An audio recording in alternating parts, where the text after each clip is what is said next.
Hello everybody, I hope you're having a wonderful day, and today I would like to share a fun little unboxing with you guys. Now this is coming from a company that I have never spent a single freaking cent on, for good reason. Maybe just, not so much of a personal reason, but just a preference wise. Their design language is just kind of not for me. This is something from Cold Steel, and through a recent release, I believe debuted at SHOT Show this year recently, 2024. They came out with a pretty interesting model that caught my attention immediately. So let's go ahead and get into this. The unboxing knife is going to be this beautiful beast right here. This is a Chris Reeve Sebenza 31, a large one, of course. We are zoomed in a little bit here.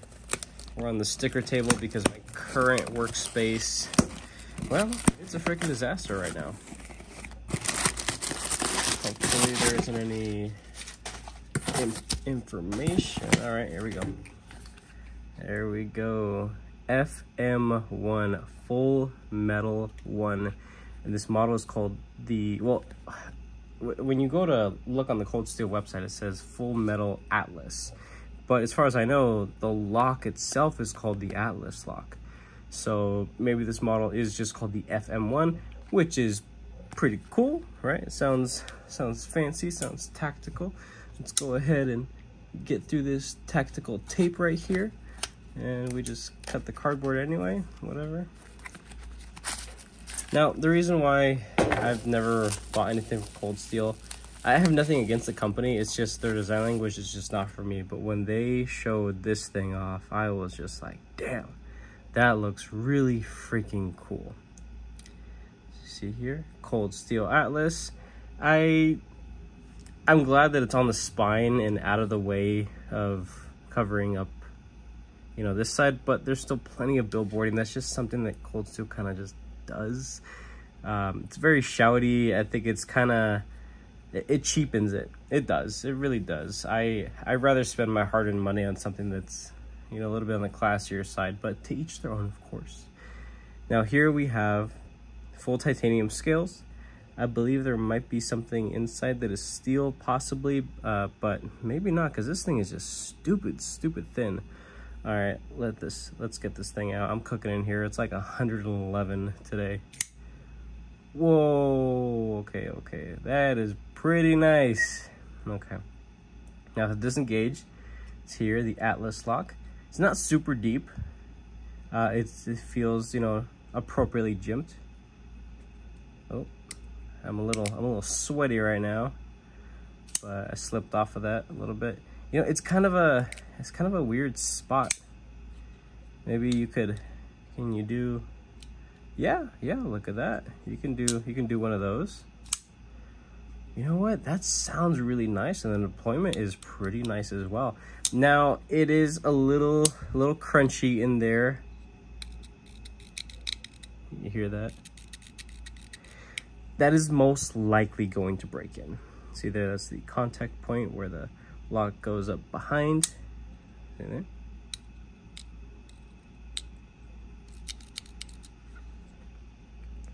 We have a beautiful, let me wipe this thing off. Got my grubby little fingerprints all over it already.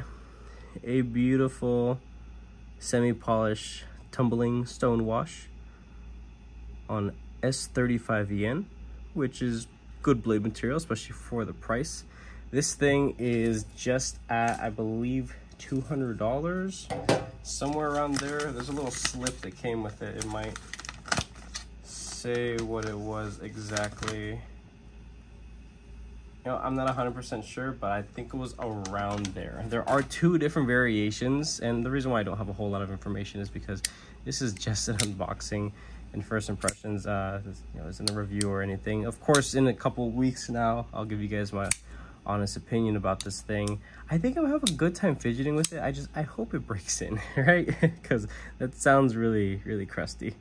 So a little bit of side to side out of the box, not too happy about that. Up and down, I could feel the tiniest little bit right there, but hey, that may change, possibly. We have a T8 for the pivot on that side. It's closed over here. You should, I'm not 100% sure, you should be able to flip the clip because this is an ambidextrous style, you know, locking knife, and your lefties should be able to enjoy something like this. If I didn't mention already, there is a black variation with a black stone wash, and I believe it might be a PVD coated, you know, everything else, scales and hardware and all. I think it would be pretty cool. If I do enjoy this model enough, I might end up picking up the black one and making a reverse tux, because that is one of my favorite color configurations. I think it'd be pretty classy. But yeah, this thing looks pretty darn cool. Hopefully it's easy to take apart. It doesn't seem like there's too much hardware, too much going on. Majority of the innovation is going to be in that Atlas lock back there. But yeah, that thing is really thin, and it is, I would say, maybe a full-size knife, close to it. I have a couple things here that I think would be good, I guess, visual representations of what this guy is all about. Something I've been carrying a butt ton with a, you know, a similar lock in, you know, the way that you actuate. It is a super lock by Snex on the Civivi Vision FG. It is damn near the same overall length, maybe the tiniest bit, because of the difference of blade shape with the FM1. And here we have the wonderful original button lock, which is significantly longer than majority of the button lock Elementums. I just call it the button lock, but yes, it is the button lock Elementum, the first one. And it is definitely something that I prefer versus the other ones. It's a little bit lengthier, and I think it has a good bit of fidget factor as well. And it is damn near the same overall. That's cool. I'm glad I pulled those out. I'm not the best at reading specs, but I had an idea in mind of what this thing would kind of be similar to. So I think I was pretty spot on with those two guys right there. And then next is going to be this guy, Sebenza 31 large.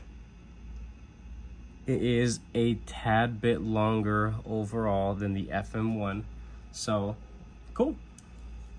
Nothing too crazy there. This thing is extremely lightweight. Let's go ahead and take the weight on this.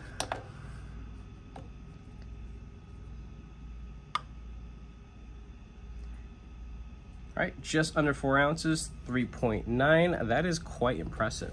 And seeing it from the top-down view like that, resting on its back, I noticed that this is actually one of those studs where you can adjust it. So if you twist that, you can actually make it even on both sides or protrude more on one side versus the other. So if you are, you know, full right-handed and you don't care for reverse flick or anything like that, and you just want a nice large thing to actually push off of, you can have that spin out all the way and protrude as much as possible without it falling out, of course. I think it would be really cool if models that have this little grub screw kind of thumb stud design, I think it would be smart. Whether it costs more or not, it doesn't really matter. I'm sure people who buy them would appreciate it.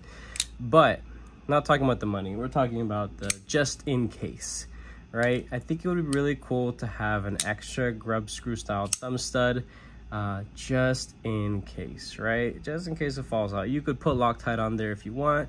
It might be a little bit messy at first. You gotta wait till it dries up and all, but I think it'd be a good idea to include something like that, especially for what you're spending here, about $200 and some change. Yeah, I think this thing needs to come with a little something more special than just, you know, cardboard box, and that's it. You know, maybe a little cleaning cloths are always nice, not super important, but I think extra little bits of hardware would actually be, I mean, I'd be pretty happy about that. Let's take a look at that clip again. That looks to be T6 screws. I could be wrong, but I could check real quick. I mean, it's cold steel. I would hope that, you know, things are big and robust and all, but it's also cold steel, and, you know, they seem to just cheap out on everything. What are these? Okay, no, I'm an idiot. That's a T7 that was in there. I don't know why I was using a T7. Here we go at T6.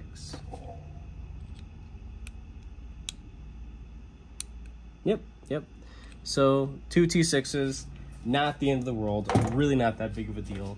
But for somebody who views and appreciates cold steel from the sidelines, the impression that I've always been given was big, beefy, robust, break down, you know, whole freaking houses with these knives, right? And just some things just don't quite add up, and that's why I never really pursued any models.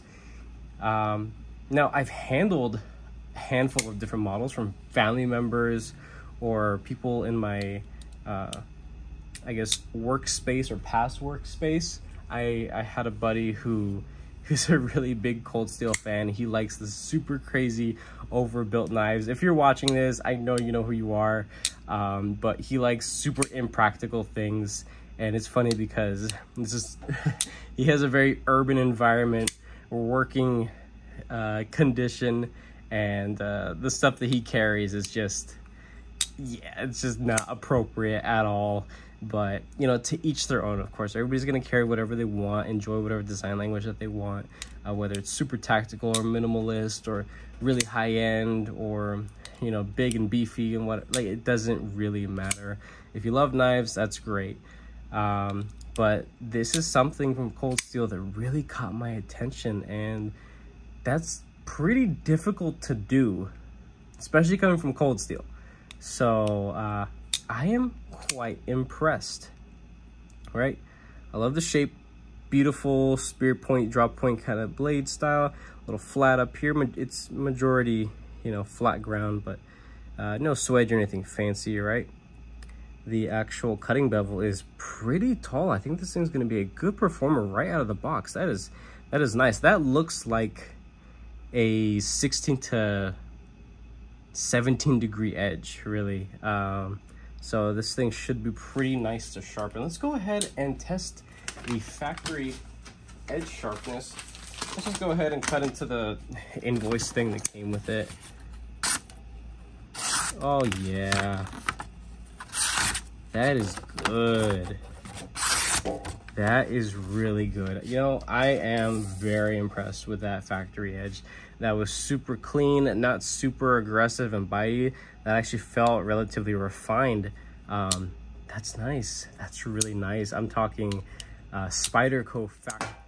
So yeah, like I was saying, something quite similar to a Spyderco factory edge that is quite impressive. Let's check out that centering. I did tighten it a little bit to see if I can get out that side to side, and it did work. Centering looks pretty darn good to me. I'm gonna call that good. And I screwed down the pivot a tad bit. Beautiful. And you know, I could still feel the tiniest tiny bit of up and down. So there's that. What else? Grip feels pretty darn good. Standard grip back there. Everything is very soft and well rounded off. I like these little scooped out parts right there. Contours to my fingers rather nicely. Now I have large, extra large size hands, but I have slimmer fingers, so I don't typically have a difficult time with, you know, the standard grips and all. Nothing on the spine. I would have really appreciated at least a fine jimping. That would have been nice. Maybe even something a little spaced out. At this price point, really, come on, like there should have been a little something there as well. This is just something that I've kind of felt the same way about a lot of Cold Steel knives. They put so much effort and money into their marketing when it comes to the development of the locks and commercials and things like that. Maybe not anymore nowadays. You don't see Cold Steel commercials, but when I was little, I remember seeing them. I remember watching a lot of content about Cold Steel knives, and they were the most badass, the most hardcore knives you could ever spend your hard-earned money on, right? But when I got older and I was able to get some in hand, some really popular models, I was just not impressed at all, especially for what some of these models cost.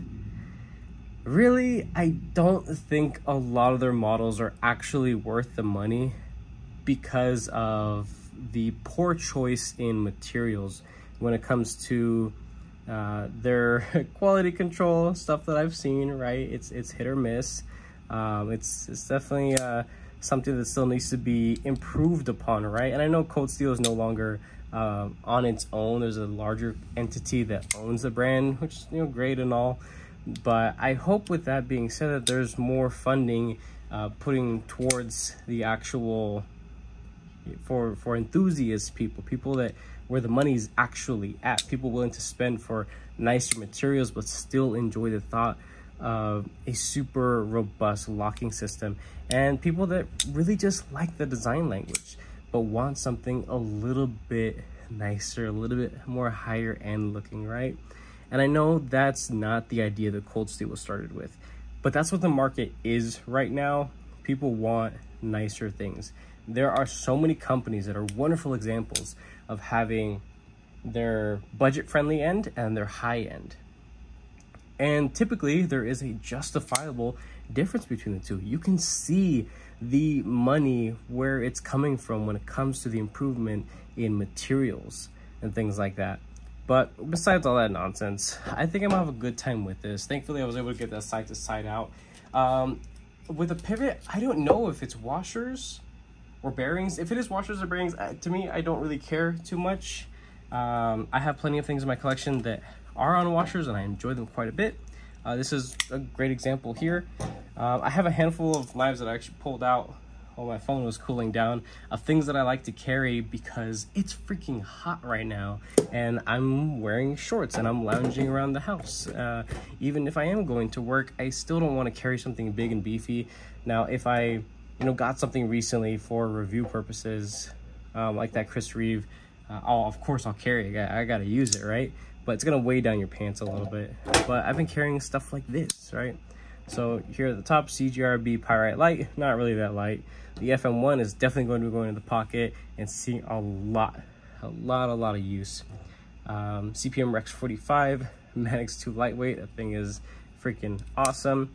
FT 2103 Free Tiger knife right here, pretty darn sweet. And of course the wonderful Native 5 lightweight. This is the stuff that I carry a crap ton when I'm at home kind of just lounging around and I want to be able to fidget with something. All these knives have some sort of fidget factor to them, and I think it's really cool. The Atlas lock, I think it's relatively neat. I like the idea behind it, that it's able to be implemented in designs this thin. This is honestly kind of a flex for cold steel because this is truly thin. Here we have the Native 5. Take a look at that. And mind you, Native 5 lightweight with the FRN. I believe they are a tiny bit thinner than the standard Native 5s in G10, but just look at that. This FM1 is actually really damn thin. Here's a Manix 2 lightweight, check that out. Yeah, really damn thin. What else can I pull out? Man, something cool. Whatever, we'll just use a Chris Reeve. So there you go. Yeah, this is a pretty unique experience.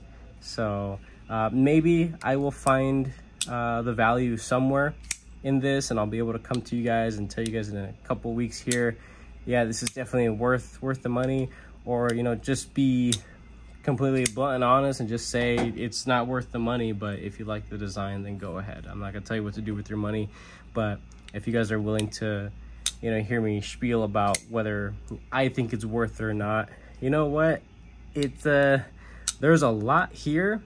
There's definitely a lot here, but there are some certain things that I would think at this point would take only a couple brain cells to implement into a design such as this, being marketed towards an enthusiast, with the titanium, with the premium S35VM blade material, the fidgetability, the thinness, the overall simplistic style here. This is marketed to people like me and a lot of you that are watching as well. So if you want to know if this is worth your money, just stay tuned, I guess.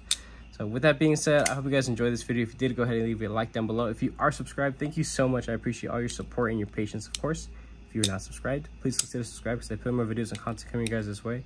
With that being said, I hope you have a wonderful day and please stay cool out there.